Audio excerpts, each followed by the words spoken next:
নবীজি একবার পাহাড়ের পাদদেশে হঠাৎ ঘুমিয়ে পড়েছিলেন।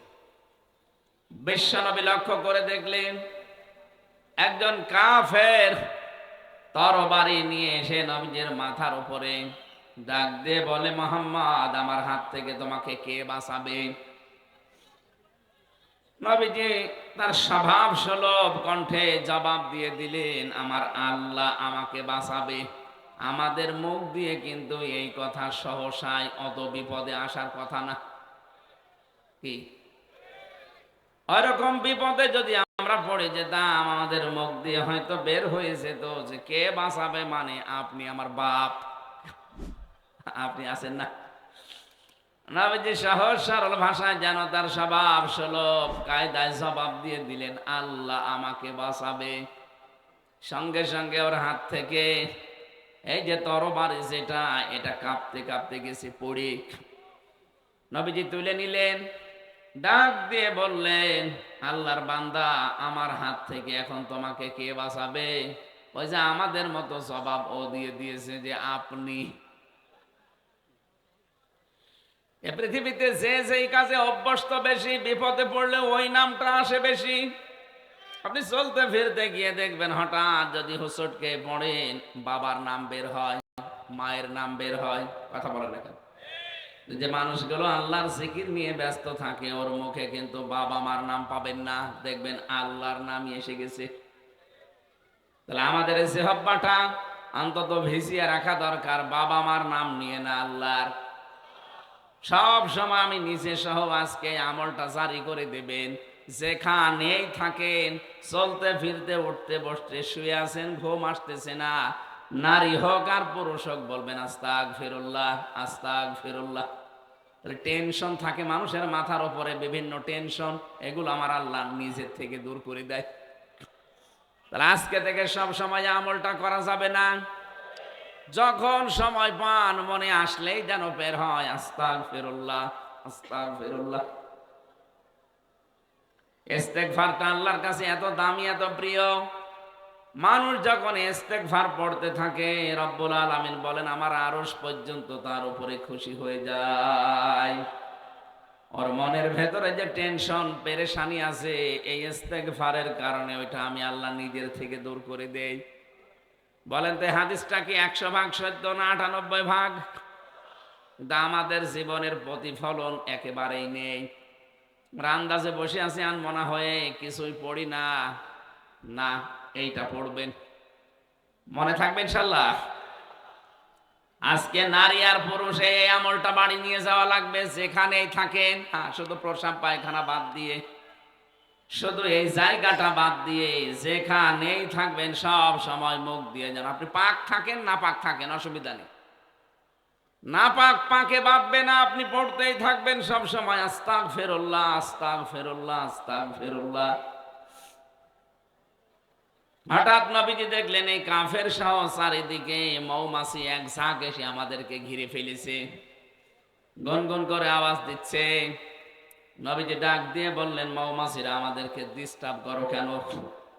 মৌমাছিরা ডাক দিয়ে বলে, মাবুদ, তুমি আমাদের জবানটা খুলে দাও, নবীজির সাথে একটু সালাম বিনিময় করে জীবনটা ধন্য করি। সঙ্গে সঙ্গে আল্লাহ তাদের জবান মানুষের মতো খুলে দিয়েছে। সিরাতের কিতাবে পড়েছি, নবীজির সাথে ডাক দিয়ে বলে, হে রাসূল, আপনি তো গুনগুন আওয়াজ শোনেন, আপনি যখন বিপদে পড়েছিলেন আল্লাহ তো আপনাকে আগেই জানিয়েছে, আল্লাহু ইয়াসিমুকা মিনান নাস, যে আপনি যদি বিপদে পড়েন আপনাকে আল্লাহ নিজে বাঁচাবে। তার বিভিন্ন সৈন্য বাহিনী আছে, তাদেরকে দিয়ে, আমরা তার একটা সৈন্য। বিশ্বনবী দাওয়াতি কাজ শুরু যেদিন করেছিলেন 40 বছর বয়সে, ওই দিন থেকে ইন্তেকাল পর্যন্ত এই 23টা বছরে তাকে 82 বার ইহুদিরা হত্যা করার চেষ্টা করেছিল, ডাইরেক্ট। কতবার? বলেন বলেন। 82 বার চেষ্টা করেছে ডাইরেক্ট মেরে ফেলার, পারে নাই। ইয়াসিমুকা মিনান নাসের কারণে আল্লাহ যেহেতু গ্যারান্টি দিয়েছেন, হে নবী, আমি আল্লাহ আপনাকে বাঁচাবো, আপনি যদি আমার কোরআনের প্রচার সঠিকভাবে করেন। বলেন তো বিশ্ব নবী কোরআনের প্রচার সঠিকভাবে করেছিলেন কিনা? বলেন বলেন। এই কারণেই আল্লাহ বাঁচিয়েছে। মৌমাছিরা বলে, হে নবী আপনি শুধু গুনগুন আওয়াজ শোনেন, আমরা তো আওয়াজ করি না, আমরা একটা কথা বলছিলাম। কি কথা? আমরা দরুদ পড়ছিলাম। আমাদের ভাষায় এটা তুসাব্বিহু লাহুস সামাওয়াতুস সাবউ ওয়াল আরশু ইলা আখিরিল আয়া। রব্বুল আলামিন বলেন তাদের ভাষা হয়তো তোমরা বোঝো না। তাসবিহাহুম লা তাফকাহুন, তাদের যে তাসবিহ পাঠ জিকির আজকার, এটা শুধু মানুষেরটা বোঝো, বাকি সৃষ্টিরটা তোমরা বোঝো না। কিন্তু দুনিয়ায় এমন কোন সৃষ্টি আমি করি না যারা আমি আল্লাহর জিকিরের অত নেই। এই যে গাছগুলো আপনি মনে করছেন নীরব হয়ে আছে, না, বিকাল বেলা দেখবেন ছায়াগুলো লম্বা করে দিয়ে আমার আল্লাহর জিকির করছে। ওদের জিকিরের ভাষায় ওই রকম। গরুগুলো রাতের বেলা যে জাগর কাটে, মনে করছি ওরা মনে হয় খাবার চিবোচ্ছে না, ওরা আল্লাহর জিকিরে আছে, ওদের ভাষায় ওই রকম। আল্লাহ আমাদেরকে যে ভাষা দিয়েছেন, আমরা যে কথা বলতে পারি, খলাকাল ইনসানা আল্লামাহুল বায়ান। রাব্বুল আলামিন বলেন মানুষ আমি বানিয়েছি আর তাকে আমি আল্লাহ ভাষা শিখিয়েছি, কথা বলতে সে পারে। পৃথিবীর কোন সৃষ্টি মনের কথাগুলো ভাবগুলো এভাবে আর প্রকাশ করতে পারে না। মানুষ যেহেতু পারে, তারা যেন আমি আল্লাহর নাম নিয়েই ভাষা শুরু করে। অথচ আমাদেরকে ভুলিয়ে দেওয়া হয় আল্লাহর নাম। আজ কত কিছুর নাম আমাদের সামনে চলে আসে, আল্লাহর নাম আমরা সহজে আনতে চাই না। আমি কিন্তু ইঙ্গিত দিলাম, আপনি বুঝেছেন কিনা? এই কথা বলেন এখন। আমাদের শিক্ষা থেকে শুরু করে আচার ব্যবহার, কথাবার্তারা, লেনদেন, দেখেন আল্লাহর পরিবর্তে অন্য কাউকে আমরা মনে হচ্ছে চাই, আশেপাশে জুড়ে রাখি। আল্লাযীনা আমানু ওয়া তাতমাইন্নু কুলুবুহুম বিযিকিরিল্লাহ, আলা বিযিকিরিল্লাহি তাতমাইন্নুল কুলুব।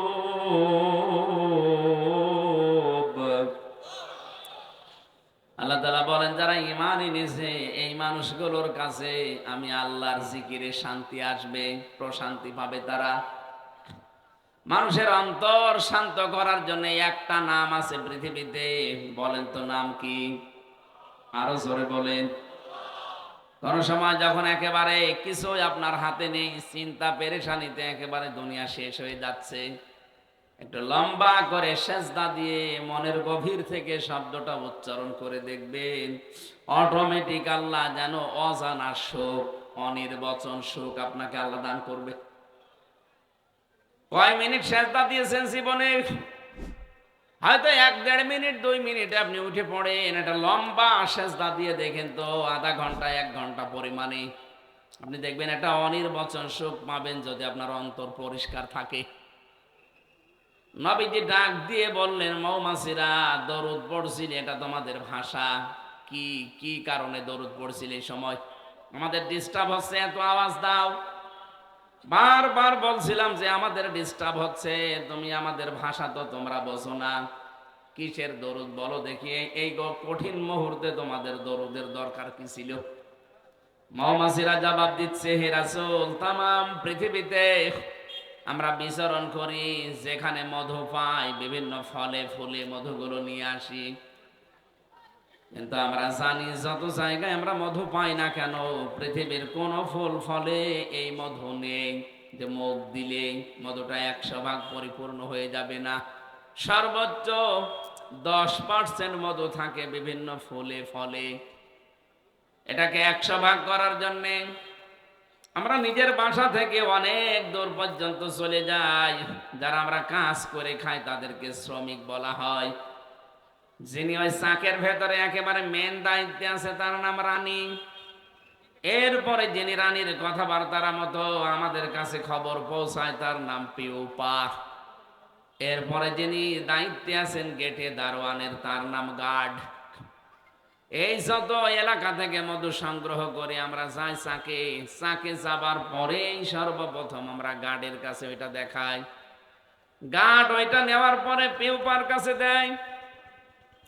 পিউপা ওটা পরীক্ষা করার জন্য তার এই বাসার ভেতরে আধুনিক যন্ত্রগুলো আছে। আপনারা হয়তো শুধু চাক দেখেন। সূরা নাহাল নামে, মৌমাছি নামে আল্লাহ একটা সূরা নাজিল করেছেন, ওর ব্যাখ্যা এগুলো লেখা আছে।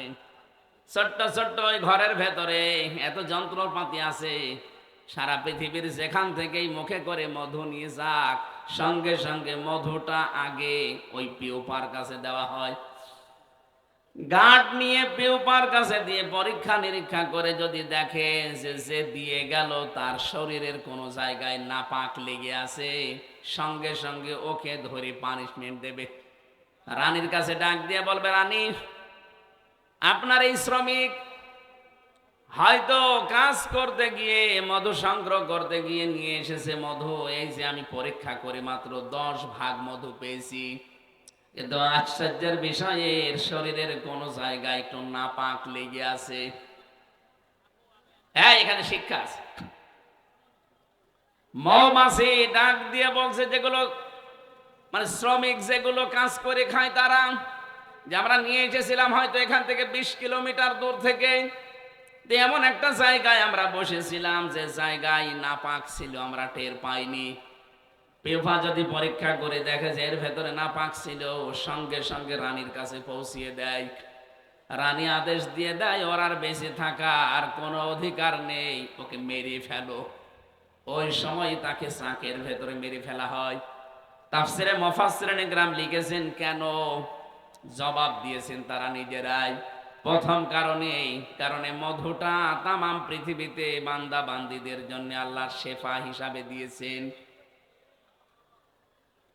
সুম্মা কুলি মিন কুল্লিস সামারাত, আল্লাহ পাক বলেন যত ফল মাকড় আছে, ফল ফুল আছে, এখান থেকে এরা খেয়ে খেয়ে এগুলো নিয়ে আসে।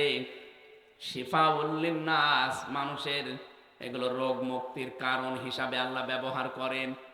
যেহেতু মানুষের এই মুখটাকে আমার আল্লাহ জন্মের শুরু থেকে, একেবারে জন্মের শুরু থেকে মায়ের পেট থেকে বের করা পর্যন্ত মুখটাকে পবিত্র রেখে দিয়েছিলেন, নাপাক করেন নাই। এই এদিকে তাকা। জন্মের শুরু থেকে একেবারে সেই বীর্য, ওখান থেকে আপনাকে মায়ের পেট থেকে আল্লাহ যখন বের করে দিয়েছে, এর আগ পর্যন্ত আপনার মুখে কোনো নাপাক আল্লাহ লাগতে দেয়নি। কথা বলে না কেন? বিজ্ঞান প্রমাণ করেছে যদি ক্ষুধা লাগে, সঙ্গে সঙ্গে মায়ের রক্ত আল্লাহ বন্ধ করে দেয় মাসিক। এই নাভির সাথে নাভির তার জুড়ে দিয়ে নাপাক রক্ত পেট দিয়ে নাভি দিয়ে খাওয়ায়, তারপরও মুখে লাগায় না। আল্লাহ বোঝাতে চেয়েছে, বান্দা মুখটা পবিত্র রেখে দিলাম এই কারণে, দুনিয়া যেন কোনো নাপাক জিনিসে মুখ দিয়ে দিবা না। বলেন তো শুধু পায়খানা এটাই নাপাক? বলেন। হারাম সম্পদ উপার্জন করে ওটা দিয়ে ইলিশ মাছ কিনে খেলে ওইটাও পায়খানার মতো নাপাক। এদেশে তো এরকম মানুষ নেই। মনে করছে আমি ইলিশ মাছ খেলাম, অথচ ওটা এতিমের টাকা আত্মসাৎ করা। সম্মানিতা মা বোন যারা এসেছেন, আপনাদের মাঝখানে আমি 1 মিনিট কথা বলছি, আপনার শক্ত হবেন আজকে থেকে। যার স্বামী, যার বাবা, যার গার্জিয়ান বৈধ বাদ দিয়ে অবৈধ কোনো ইনকামে পা বাড়াবে, আপনি তাকে শক্ত করে ধরে শিক্ষা দেবেন, বলবেন দেখো তোমার যতটুকু ইনকাম আছে তুমি নিজেও দোয়া করো আমাদের জন্য, আমরাও করেছি, এতটুকু নিয়ে আমরা যেন সন্তুষ্ট থাকতে পারি। তাই বলে তুমি হারাম ইনকাম করে 10,000 টাকা তোমার বেতন, প্রতি মাসে 50,000 টাকা তুমি নিয়ে আসো। কোথা থেকে নিয়ে আসো আমরা জানি না, যেখান থেকে এই টাকা নিয়ে আসো না কেন, তোমার হারাম ইনকাম দিয়ে তৃপ্তি সহকারে যদি খাবার পর পেটে সন্তান আসে, ওই সন্তান আমি 10 মাস 10 দিন পেটে ধারণ করার পরে দুনিয়ার মুখ দেখাবো। তুমি কি জানো একটা সন্তান পৃথিবীতে আনতে কত কষ্ট মায়ের সহ্য করা লাগে? বিজ্ঞান জানিয়েছে মায়ের কষ্ট হয় সন্তান পেট থেকে বের করার সময় 57 ইউনিট। পৃথিবীতে যত বিষয় পাবেন প্রতিটি বিষয় পরিমাপ করার জন্য একটা যন্ত্র পাবেন। এই যে স্টেজটা কেউ যদি বলে এটা মেপে দেন, এটা মাপ দেওয়ার যন্ত্র আছে না, বলেন? এটা মাপতে হলে ফিতা লাগে, গজ লাগে, কি? এই যে এই জমিনটা কেউ যদি মাপতে বলে এই জমিটা মেপে দেন, এর জন্য চেন আছে, ফিতা আছে। এখন যদি বলেন এই যে এইটা আপনি দাড়ি পাল্লায় তুলে দেন, মাপতে পারবেন? পৃথিবীর প্রতিটি জিনিস পরিমাপ করার যেহেতু যন্ত্র আছে, বিজ্ঞান মানুষের কষ্ট পরিমাপ করার জন্য একটা যন্ত্র বের করেছে, তার নাম, ওটা ইউনিট দিয়ে মাপা হয়। আমরা যারা পুরুষ মানুষ দুনিয়ায় আছি, যত শক্তিশালী পুরুষ হন না কেন, যত শক্তিশালী পুরুষ হয় পৃথিবীতে সর্বোচ্চ ৪৫ ইউনিটের বেশি কষ্ট সহ্য করতে পারবেন না। ৪৫ ইউনিটের পরে আপনি মরে যাবেন যদি কষ্ট দেওয়া হয়। কিন্তু বিজ্ঞান বলছে একটা মা তার সন্তানকে দুনিয়ার মুখ দেখাতে গিয়ে যদি নরমালে ডেলিভারি করতে চায় ৫৭ ইউনিট কষ্ট সহ্য করা লাগে। সম্মানিতা মা বোনের, আপনি শক্ত হয়ে বলবেন, দেখো এত কষ্ট করে ১০ মাস ১০ দিন তোলার বস্তার মতো আমি এর বহন করব পেটে। ৫৭ ইউনিট কষ্ট সহ্য করে প্রায় ৩২ বার মানুষ মারা গেলে যত কষ্ট হয় একটা সন্তান নিয়ে আসতে ওই রকম কষ্ট হয়। তা আমি এত কষ্ট সহ্য করে একটা সন্তানকে দুনিয়ায় নিয়ে আসব, আর তুমি হারাম ইনকাম করে নিয়ে এসে আমারে খাওয়াবে, পেটের ওইটা তো জন্মগত ভাবে হারামখোর হবে। বলেন, জন্মগত ভাবে হারামখোর হবে না? আপনার হারামখোর সন্তান আমি পেটে নিতে পারবো না, দরকার আপনি আমারে বাদ দিয়ে দেন। এরকম মহিলা আছে না? ওরা আরো উদ্বুদ্ধ করে যে জলেখার বাবা তোমার মতো চাকরি করে, তার বাম হাতের ইনকাম দেখো না, তুমি ছাতা কি করো, তোমার কি বাম হাত নেই? আপনার কথা মতো যদি বাম হাতের ইনকাম করে আর ওইটা নিয়ে যদি আপনি খাবার খেয়ে সন্তান পেটে নেন, অত জন্মগত ভাবে হারামখোর হয়ে জন্মাবে। আসতে বলেন। আপনার পেট থেকে তো আমরা আশা করি শাহজালাল, আপনার পেট থেকে আমরা আশা করি আব্দুল কাদের জেলানি, আপনার পেট থেকে আমরা আশা করি সাজ্জেদ আবুল আলা মওদুদি রহমতুল্লাহ আলাইহি। আপনি পেট থেকে জন্ম দিয়ে দেবেন বিশ্ববিখ্যাত মুফাসসির আল্লামা সাঈদী। আর আপনি কি জন্মাচ্ছেন? এই জন্য পরিবারে যারা আছেন, মা হোক, বোন হোক, বউ হোক, ভাবি হোক, আপনাদের শক্ত হতে বলছি। আমার ম্যাডাম এটা শুনছে, ম্যাডামকেও বলবো আপনিও শক্ত হবেন। আমি যেন বাম হাতের কোনো কিছু নিয়ে অন্তত আপনাকে না দেই। যদিও আর সন্তান হওয়ার সম্ভাবনা আমার নেই, না নেই। আমার ৩টা মেয়ে, ডাক্তার রে শেষেরটার বেলায়, ম্যাডাম তো আইসিইউতে ছিল, বাচ্চাটাও ছিল লাইফ সাপোর্টে। ডাক্তার আমাকে ডাক দিয়ে বলছে আপনার মেয়ে নেবেন না স্ত্রী নেবেন, যে কোনো একটা বাঁচবে। অথচ এর আগে আমার 2টা মেয়ে অলরেডি আছে। চিন্তা করলাম কয়েক মিনিট যে এখন কি করি। মেয়ে যদি বাঁচাতে চায়, বউ যদি মরে যায়, ছাতা বিয়ে নাই আর একটা করা লাগে, কিন্তু এদের এই 3জনকে এখন দেখবে কি? কয়েক মিনিট বললাম ঠিক আছে ডাক্তার সাহেব, ভেতরেও তো চলছিল অপারেশন, ঠিক আছে কয়েক মিনিট সময় দিন। ভেবে চিনতে বললাম না, আপনার 2টায় বাঁচানো লাগবে। ওনারা শেষ পর্যন্ত আমারে বলছে 2টা বাঁচাতে পারি, কিন্তু সামনে আর কোনোদিন আপনার সন্তান হবে না, ওটা কেটে ফেলে দেওয়া লাগবে। দেন, আমারে 3 মেয়ে যথেষ্ট, আর লাগবে। এখন শুধু যা করব কামাই, সব খাবে জামাই। এই জন্য কামাই মামার প্রতি আমার আর কোনো নেই, কি করবো করি, লোকের ছেলে খাবে সব। সাথে আমি আর কয়দিন, যে কয়েকদিন বাঁচবো কামাই জামাই করে খেয়ে যাব, লোকের ছেলে পাই পাক না পাই না। বলেন তো, আমি এই মানুষের জন্যে যা করব কামাই, সব খাবে জামাই, ওদের জন্য করি, আমার আখেরাত নষ্ট করার কোনো দরকার আছে? আমি আমার 3 পুরুষের পরে সত্যি কথা বলছি, কিন্তু আমি চিনি না। আমার বাবা রিয়াজউদ্দিন, তার বাবা জাহান আলী, তার বাবা নমাজ আলী, এরপরে আমার আর জানা নেই। আমি চিনিও না, তাদের নামও জানি না। আর আমি কোনোদিন, আমি আমার বাবার কাছে, আমার দাদা তো মরেই গেছে, আমি জিজ্ঞাসা করিনি যে তোমার বাবার বাবার কি নাম ছিল, আমার দরকার নেই। আমি বোঝার জন্য বলছি, আমি একটা আলেম মানুষ, আপনারা জানেন আমি অনার্স মাস্টার্স করা কোরআনের উপরে।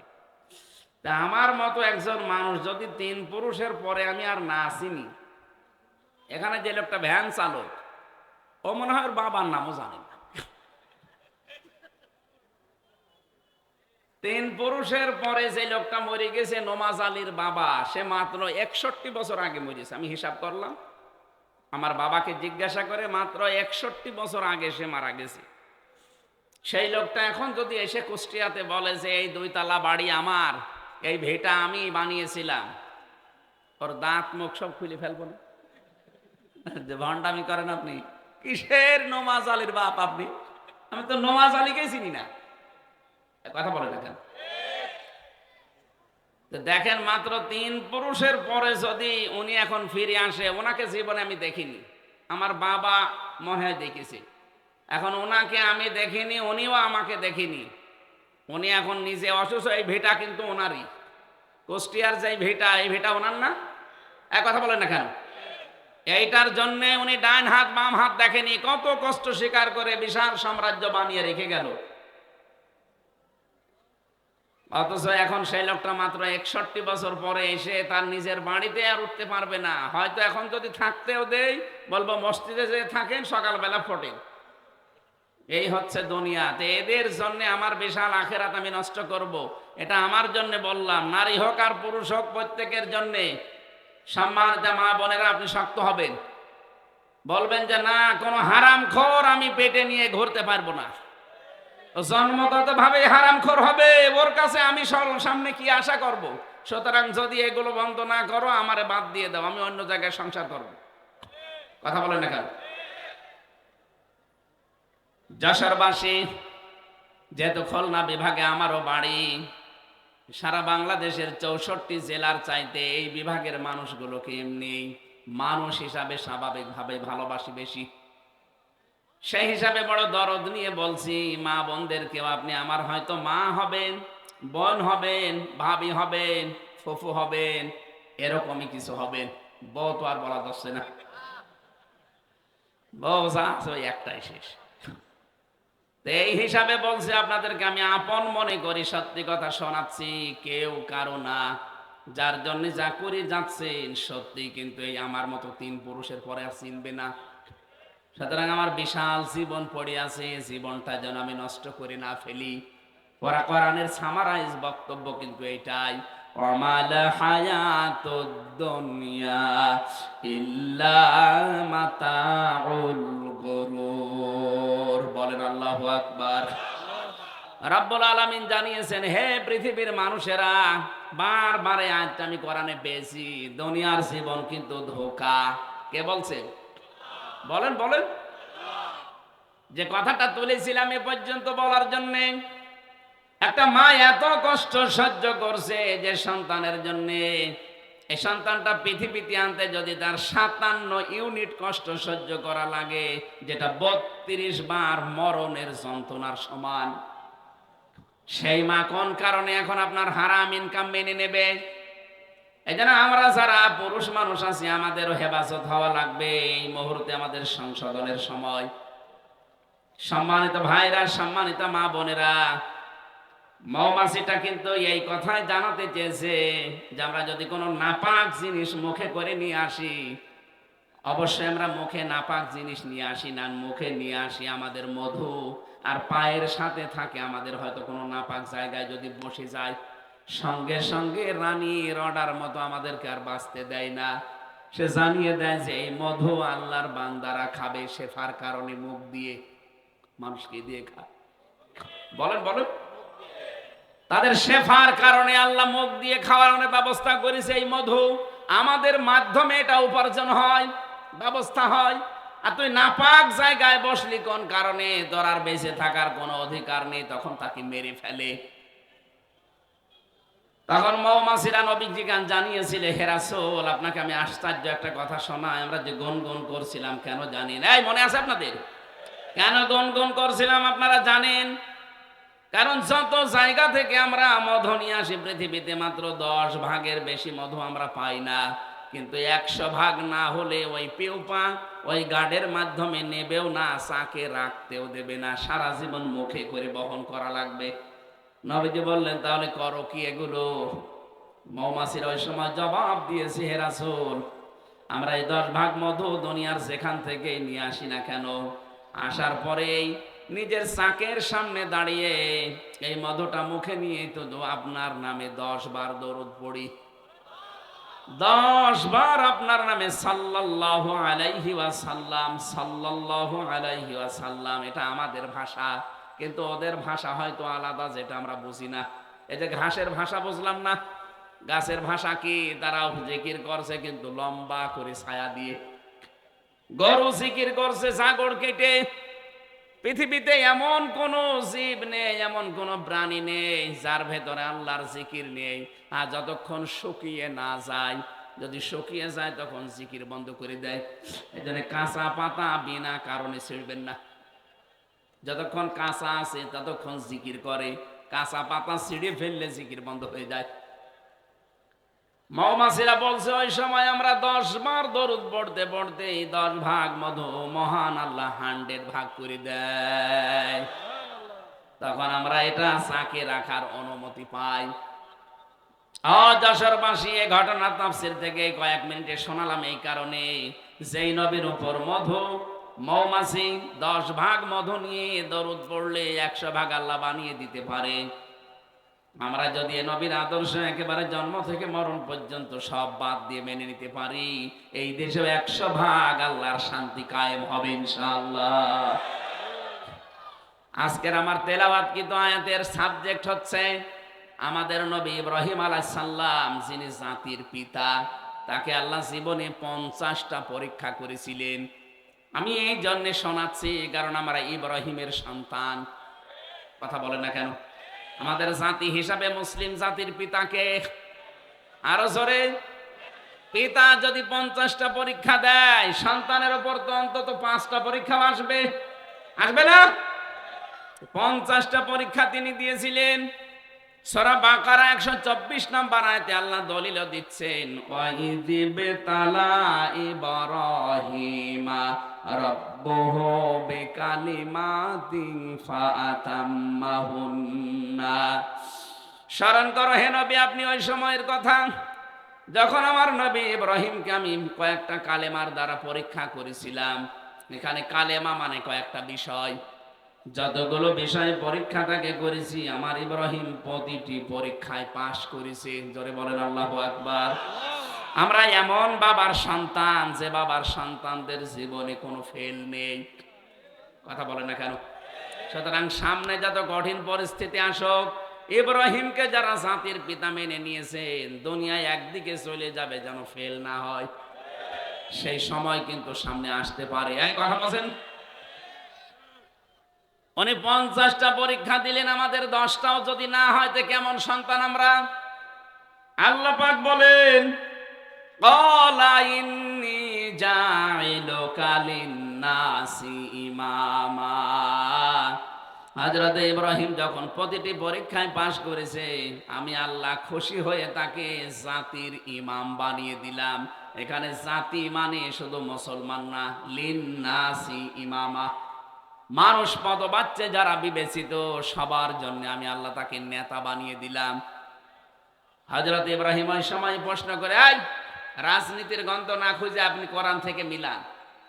ওই সময় হযরত ইব্রাহিম প্রশ্ন করেছিলেন, ক্বালা ওয়া মিন যুররিয়াতি, হে আল্লাহ, এই যে নেতৃত্ব দেওয়া, রাজনীতি করা, এটা কি শুধু আমি একাই পেলাম, নাকি আমার উম্মত যারা হবে, আমার সন্তানাদি যারা দুনিয়ায় আসবে কিয়ামত পর্যন্ত, তারাও কি এই দায়িত্ব নিতে পারবে?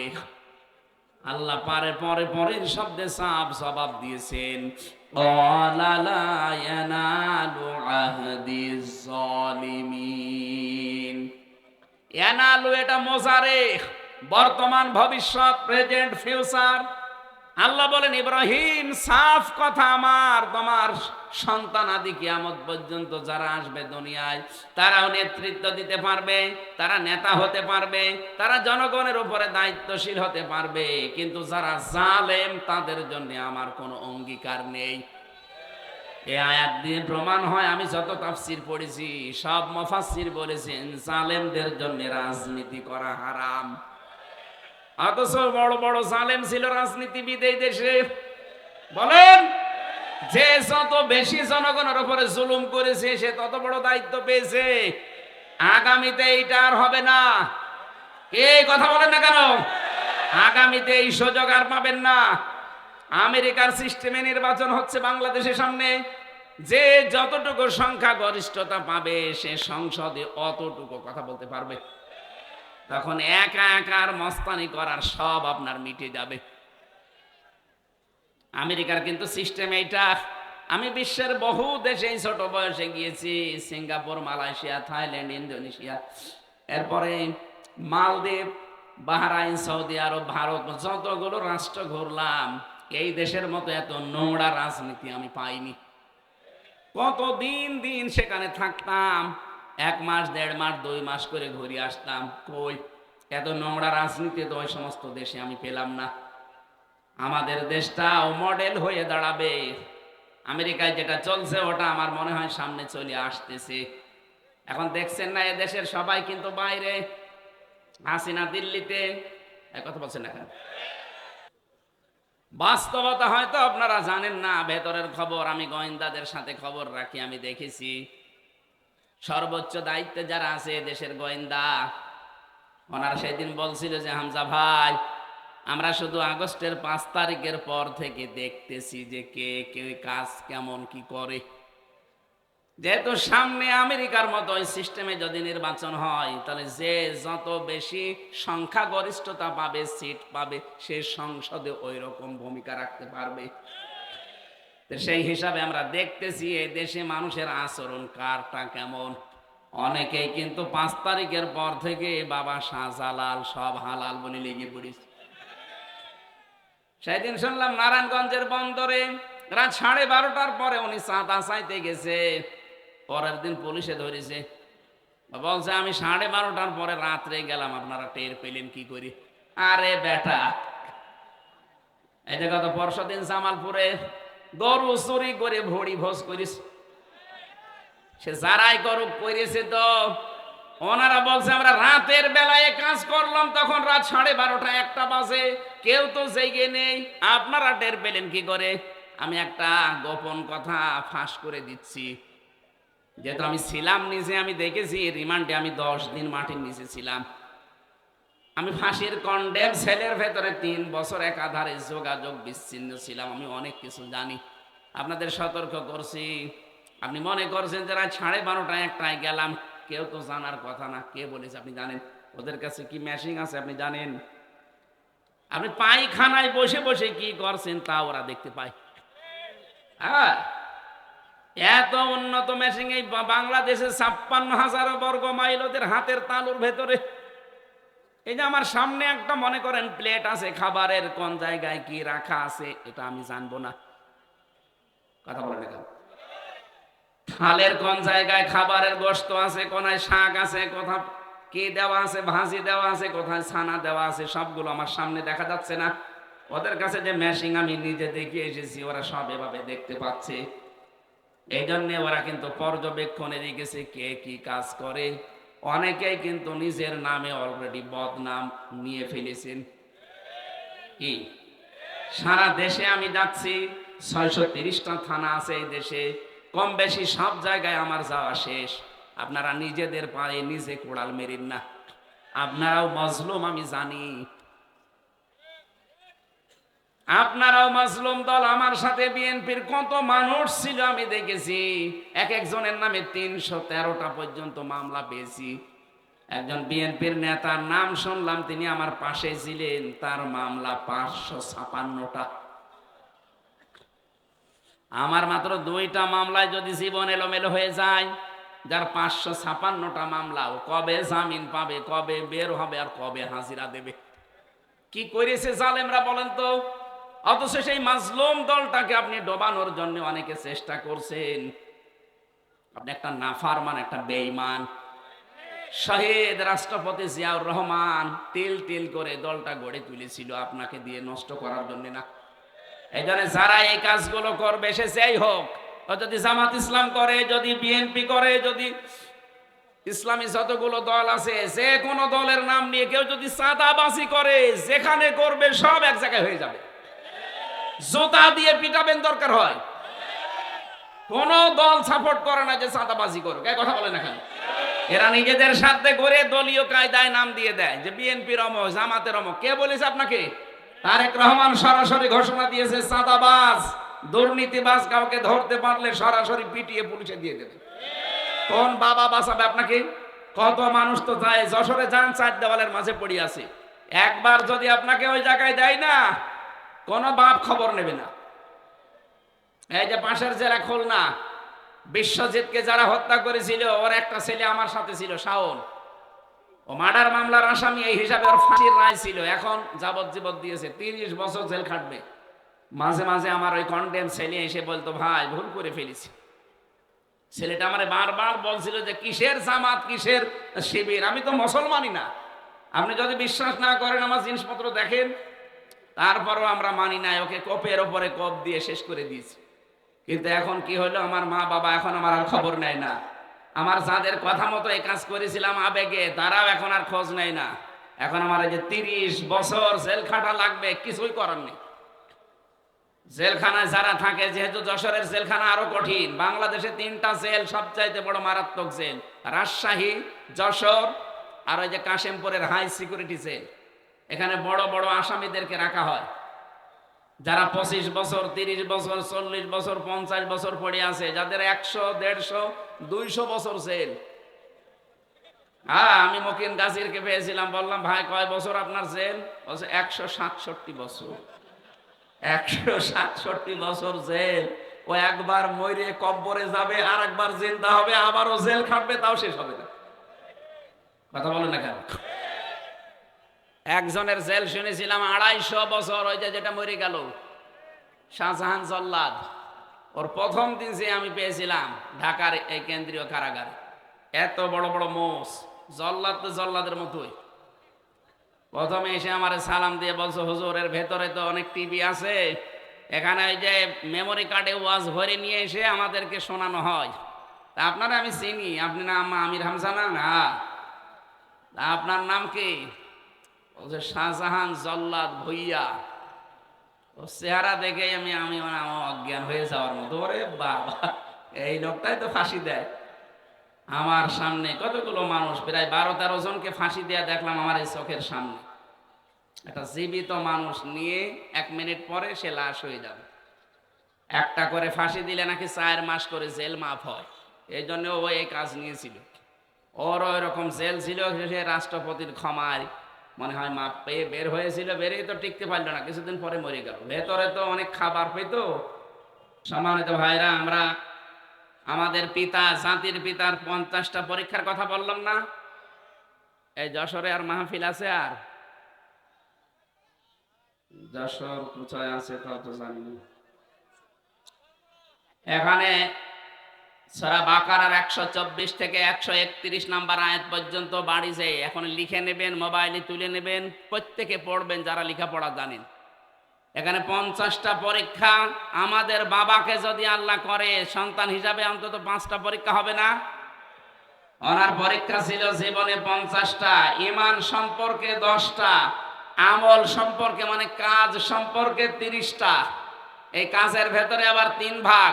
সূরা তাওবার 112 নম্বর আয়াতে আছে 10টা, সূরা মুমিনুনের 101 থেকে 10 নম্বর আয়াত পর্যন্ত আছে আরো 10টা, সূরা আহজাবের 35 নম্বর আয়াতে আছে আরো 10টা, এই 30টা। আর এই ঈমানের 10টা, 40টা। এরপরে ফিতরাত বা স্বভাব সম্পর্কে 10টা। এটা মারিফাতুল কোরআন আর তাফসিরে হাক্কানি, তাফসিরে ফি জিলালিল কোরআন, এগুলো থেকে আমার এই তথ্যগুলো নেওয়া।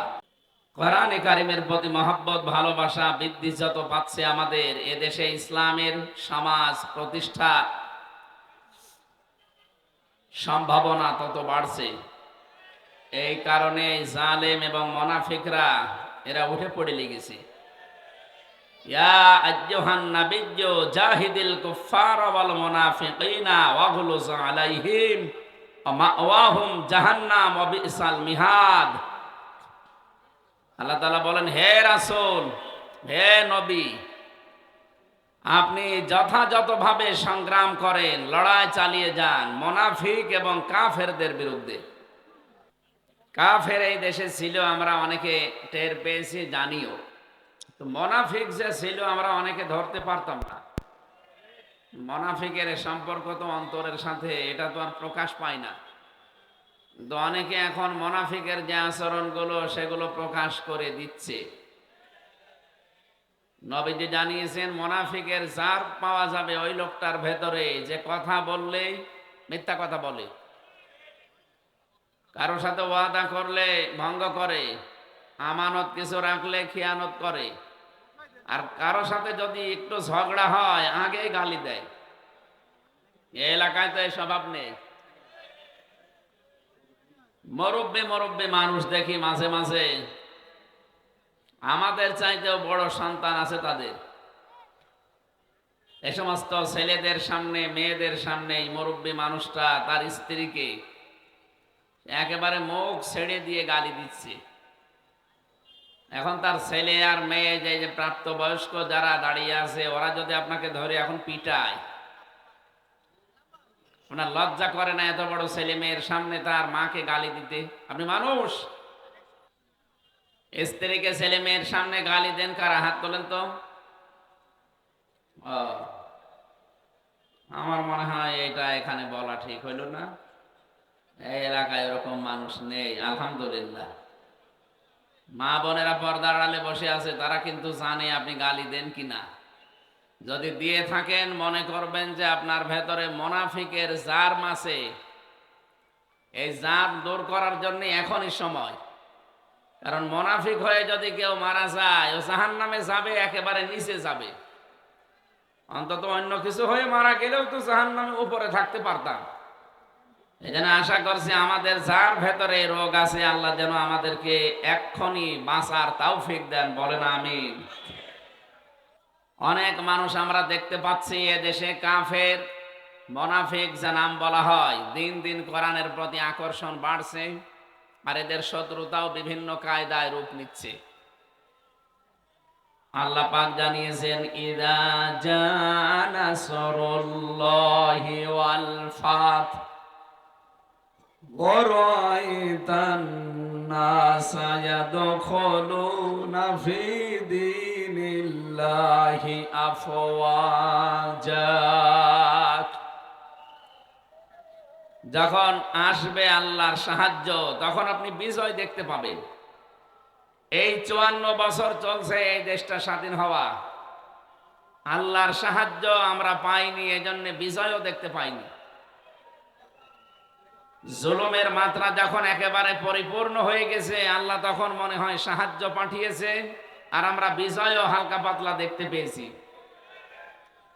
বিজয় যদি কোনো এলাকায় ইসলামের হয়, তার ভেতরে অন্যতম নিদর্শন এই, আপনি বুঝবেন যে এইটা পেলে বিজয় আসতেছে। ওয়ারাআইতান নাসা ইয়াদখুলুনা ফি দীনিল্লাহি আফওয়াজা। দলে দলে পালে পালে মানুষ ইসলামে প্রবেশ করবে। প্রশ্ন আসতে পারে, এতদিন ইসলামে ছিল না? আরে ভাই, নামে ছিল। 96% মুসলমান এদেশে, আমরা অনেকে নামে আছি। কিসে আছি? নামে। ওই মুসলমানই দেওয়া আছে শুধু, অথবা আদমশুমারিতে আছে, ভোটার আইডি কার্ডে আছে, এই এতটুকু পর্যন্ত ছিল। কিন্তু ইসলাম বুঝে, ইসলাম বোঝার পরে মানুষ ইসলামে দলে দলে পালে পালে আসে। এই নিদর্শন এই 54 বছরে আমরা পাইনি, এখন যেটা দেখতে পাচ্ছি। আপনি আগস্টের 5 তারিখের আগের জরিপ দেখবেন, ইন্টারন্যাশনাল জরিপগুলো, সর্বোচ্চ 100 জনের 15 জন মানুষ চাইতো এ দেশে ইসলাম কায়েম হোক, কোরআনের বিধান চালু হোক। মাত্র 100 জনের 15 জন। অথচ এই দেশে এখন 100 জনের 58 জন মানুষ চাচ্ছে দেশে কোরআনের বিধান কায়েম হোক। 5 মাসে কি বেড়েছে না কমেছে? কত বেড়েছে আপনি টের পাচ্ছেন? কোরআনের এই আয়াতটা যে 100% সত্য, এটা তার প্রমাণ। দিন যত যাবে আপনি দেখবেন দলে দলে মানুষ ইসলামে আসবে। আন্তর্জাতিক কিছু চাপ আছে, এগুলো যদি আমরা কাটিয়ে উঠতে পারি আমাদের ঈমান এবং আমলের উপরে ভিত্তি করে, আল্লাহর ওয়াদা, আল্লাহ এই দেশে ইসলাম কায়েম করে দেবে ইনশাআল্লাহ। ওয়াদাল্লাহুল্লাযীনা আমানু মিনকুম ওয়া আমিলুস সালিহাত লা ইস্তাখলিফান্নাহুম ফিল আরদ কামা ইস্তাখলাফাল্লাযীনা মিন ক্বাবলিহিম। আল্লাহ তাআলা বলেন আমি ওয়াদা করলাম। বলেন তো ওয়াদা কার? এটা তো মিথ্যা হওয়ার সম্ভাবনা আছে। হ্যাঁ, আল্লাহ বলেন ইন্নাল্লাহা লা ইউখলিফুল মিআদ, আমি যদি কোনো ওয়াদা করি কখনো ওটা ভঙ্গ করি না। সরাসরি ওয়াদা করছেন কে? আরো জোরে।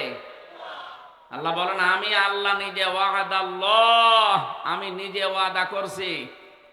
আল্লাযীনা আমানু মিনকুম, তোমাদের ভেতরে যারা ঈমান আনবে, ওয়া আমিলুস সালিহাত, আর এই দাবি অনুযায়ী যারা আমলে সালেহ নেক কাজ করবে। আমি এই যে আকিজ গ্রুপের মাহফিল ছিল কিছুদিন আগে, এখানে আমলে সালেহের প্রতি একটা ছোট্ট ব্যাখ্যা দিয়েছিলাম। আমলে সালেহ বলতে আমরা অনেকেই মনে করি নামাজ, রোজা, দান, সাদগা, দাড়ি রাখা, এগুলো আমলে সালেহ, ভালো কাজ। আরে ভাই, সালেহ শব্দের শাব্দিক অর্থ হচ্ছে যোগ্য। সালেহ মানে কি? এটা কিন্তু রেকর্ড হচ্ছে, সারা দুনিয়ায় যাবে কালকে। এখানে আমার সামনে মাত্র এই 10,000 মানুষ না, এখন 18 কোটি মানুষ আমার সামনে বসে আছে। যশোরের নাম হয়তো এই রূপদিয়া, যশোর হয়তো বাংলাদেশে চেনে, রূপদিয়া অনেকেই চেনে না। কিন্তু কোরআনে কারিমের অনুষ্ঠানের কারণে কালকে তামাম দুনিয়ায় জানবে যে যশোরে রূপদিয়া বলে একটা জায়গা আছে। আল্লাহর কোরআন যেমন প্রচারিত, রূপদিয়াও প্রচারিত হয়ে যাবে ইনশাআল্লাহ। কি বুঝলেন? সালেহ মানে শুধু নামাজ, রোজা, হজ আর যাকাত না, শুধু জিকির আজগার না, নামাজের পরে শুধু মিষ্টি খাওয়া, এটাই সালেহ না। সালেহ মানে যোগ্য। সালেহ মানে কি? যারা ঈমান আনার পরে যোগ্য হয়ে গড়ে উঠবে। আল্লাহ বলেন আমি ওয়াদা করলাম তাদের সাথে, লা ইস্তাখলিফান্নাহুম ফিল আরদ। লামে তাকিদ নুনে সাকিলা, এখানে আলেম যারা আছে তারা জানে, 2 বার গ্যারান্টি দিচ্ছেন। আল্লাহ বলেন আমি গ্যারান্টি দিয়ে বললাম জমিনের শাসন ক্ষমতা তাদেরকে দিয়ে দেব। কেমন করে দেব? কামাস্তাখলাফাল্লাযীনা মিন ক্বাবলিহিম, তাদের পূর্বে যেমন দিয়েছিলাম এদের মতো করে দেব। আমাদের পূর্বে যারা ঈমান এনেছিল, ঈমানের উপরে টিকে ছিল, আপনি তাকান তাদের দিকে। হযরতে জাকারিয়া ঈমানদার না বেঈমান? আরো জোরে বলেন। ঈমানের উপরে টিকে থাকতে গিয়ে তাকে ছিঁড়ে ফেলেছে, তারপরও তিনি ঈমান ত্যাগ করেননি। সুতরাং আমাদেরও যদি ওই রকম সামনে অবস্থা আসে, ঈমান আনার পরে যদি আমরা টিকে থাকতে পারি, মাস্ট বি আপনি আল্লাহর আয়াত বিশ্বাস করে নিতে পারেন, আল্লাহ জমিনের শাসন ক্ষমতা আমাদের দেবেন। কিন্তু আমাদের যোগ্য হওয়া লাগবে। যে জায়গাটা চালানোর জন্যে শিক্ষা দরকার এবং প্রশিক্ষণ দরকার। শিক্ষার প্রশিক্ষণ নিয়ে যদি আপনি সত্যি ওই জায়গা পর্যন্ত যেতে পারেন, মহান আল্লাহ অবশ্যই আপনাকে জমিনের কিছু দেখাবেন।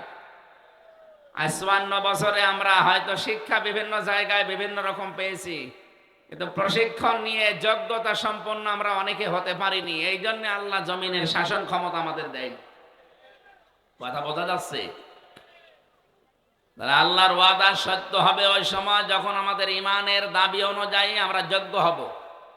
আল্লাহ প্রত্যেকটি জায়গায়, দিক আর বিভাগে যেন যোগ্যতা সম্পন্ন মানুষকে আল্লাহ তৈরি করেন এবং এই জমিনের শাসন ক্ষমতা আল্লাহ ঈমানদারদের হাতে যেন তুলে দেন। সামনে যেন আমরা দেখতে পাই যে রাষ্ট্রীয়ভাবে দেশে নামাজ চলছে, নামাজের ওয়াজ যেন করা না লাগে, রোজার ওয়াজ যেন করা না লাগে, যাকাতের ওয়াজ করা লাগবে না, মানুষ নিজে এসে যাকাত রাষ্ট্রের কাছে দিয়ে যাবে। কথা বলেন ঠিক কিনা? ওরকম একটা সমাজ আমরা চাই না। শান্তি, শান্তি, নিরাপত্তা নিয়ে মানুষ থাকবে। কয়েকদিন আগে আমিরে জামাত ডাক্তার শফিকুর রহমান হাফিজাহুল্লাহ, উনি গিয়েছিলেন গাইবান্ধা। এক হিন্দু পুরোহিত ঠাকুর ওনার আগে বক্তব্য দিচ্ছিল, দেখলাম সে বলছে আমি একটা হিন্দু মানুষ, আমি ঠাকুর, কিন্তু আগস্টের 5 তারিখের পর থেকে আমরা এদেশে সবচাইতে বড় নিরাপদে আছি। আমরা আরো নিরাপদে থাকবো যদি এই দেশে আল্লাহর কোরআনের আইন চালু হয়। একটা হিন্দু মানুষ বুঝে ফেলেছে, কারণ 54 বছর শুধু এক্সেসে আল্লাহর আইন বাদ দিয়ে মানুষের তৈরি করা নিয়ম নীতি দিয়ে শান্তি তো দূরের কথা, শুধু অশান্তি দিনের পর দিন বাড়ে। কথা বলেন না কেন? সুতরাং আমরা ওনারা যদি দেখতে চাই হিন্দু হয়ে, আমরা মুসলিম যারা এটা দেখতে চাই না? এক কথা বলেন। চর্ম চোখে যেন দেখে যেতে পারি যে আল্লাহর কালাম দিয়ে 56,000 বর্গ মাইল চলছে। বলেন আমিন। সুতরাং যে আল্লাহ আমাদেরকে এখানে নিয়ে এসেছেন কোরআনে কারিমের কিছু শোনার জন্য, সামনে যেহেতু বিজয়ের একটা সম্ভাবনা আমরা দেখতে পাচ্ছি, এই আয়াত অনুযায়ী মানুষ যেভাবে দলে দলে পালে পালে আসতেছে, আন্তর্জাতিক চাপগুলো যদি একটু কমে যায়, আশা করছি সামনে এ দেশটা হবে কোরআনের দেশ। এটা দেখে মরার ইচ্ছা আমাদের আছে না? ইনশাআল্লাহ দেখতে পাবো।